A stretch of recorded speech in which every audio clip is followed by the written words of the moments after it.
Welcome to International Securities Exchange's podcast series.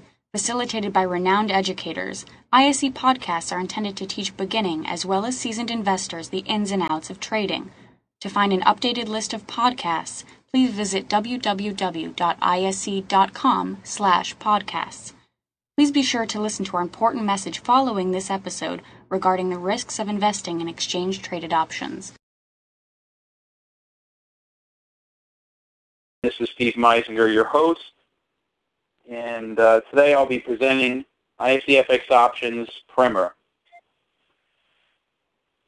If you're interested in learning more about options, please go to optionseducation.org. You can always call them if you have any questions at 1-888-OPTIONS. Anything I talk about today should not be construed as advice, and you should always consider taxes, margin, and commission. Options are available on many assets, so whether it's ETFs, equities, equity index, or currencies. Today we're going to be talking about currencies. So what's been happening? Well, we know what's happening in Europe, Greece. Now people are worried about Spain and Portugal. Ireland's been through a tough run. So that's something that you might want to keep your eyes on and know that these currency options are available for you to trade, whether you're bullish or bearish on the U.S. dollar, or even if you're not certain on either direction but you think it's going to be volatile, well, there's trades that you can implement. And when you're trading, you need to think about risk appetite versus risk aversion. Very important to think in those terms. That it's risk appetite versus risk aversion. So we all want to earn tremendous rates of return, but when we're thinking about that, we should also think about, what if I lose some of my money? In fact, the old carry trade of a couple of years ago where you bought the highest yielding currencies and then shorted the lower yielders worked for a while, and then it became a disaster. Not sure when that'll become a disaster again. Obviously, the higher yielders, such as the Australian dollar, has done very, very well. The Brazilian real, but we'll see how long that lasts. Money always has a price. It's measured by the currency rate, so the exchange rate, if you will, and interest rates. So that's what we're doing. We're trading. We're trading money. And it's that exchange value and the interest rate that sort of makes everything fair. Currency exposure is important. So if you're looking to have international investments, no matter where you live in the world, and at some point you're probably going to repatriate the money back to your native country, well, you need to consider that currency does matter, especially if your currency is very, very weak at the time that you would like to bring that capital back. Or actually, if you're in a place where, I should say the opposite, that's actually a good situation, but if you're in a place, let's say, with a strong currency and you have investments in a weak currency, if you needed to take your capital back, well, you wouldn't get a very strong exchange rate. So you'd actually have a couple risks. You have the risk of the investment going bad, whether it's an equity or a bond, what have you. And you also have currency risk. So that's another thing you might want to consider. Due to globalization, investors are no longer just considering domestic, as I said, equities and bonds, but also you need to think about the effects of currencies on your portfolios.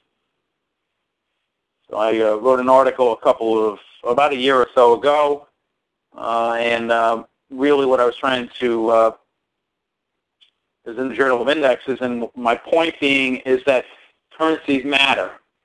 So obviously, if you're a U.S. investor, and you have all of your capital here in the U.S., you don't necessarily care about what happens with the dollar.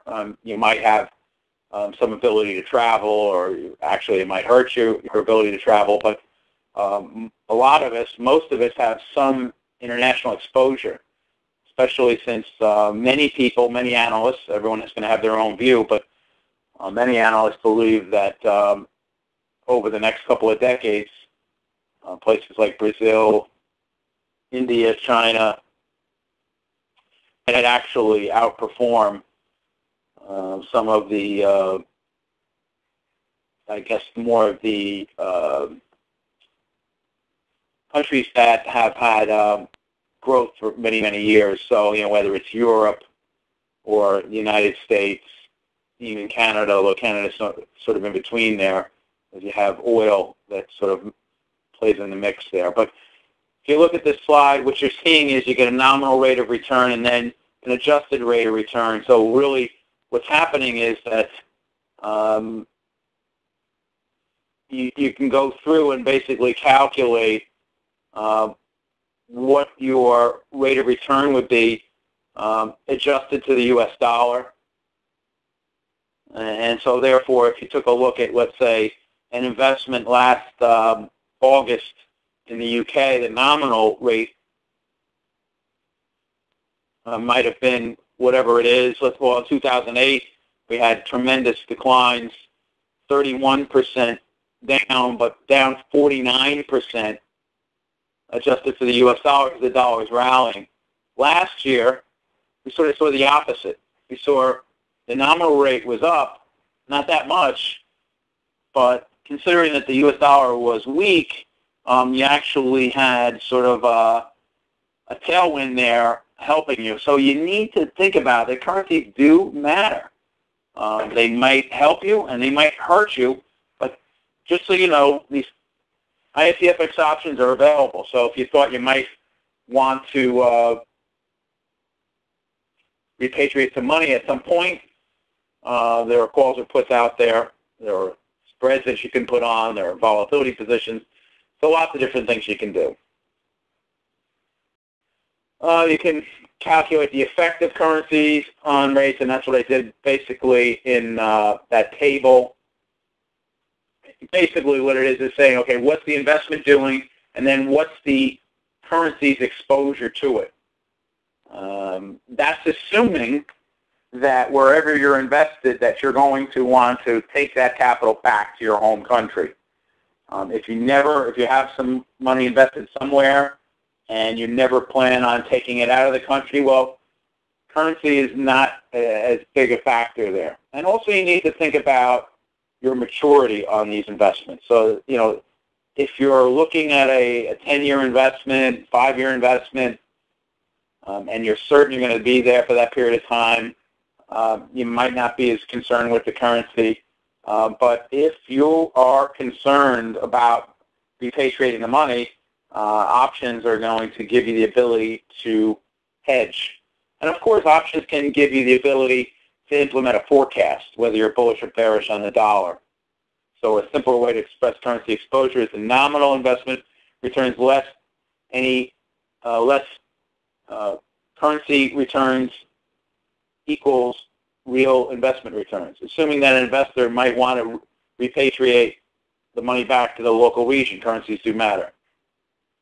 Thank you for listening to our podcast. To find more podcasts on options, stocks, alternative markets, and market data, please visit www.ise.com/podcasts.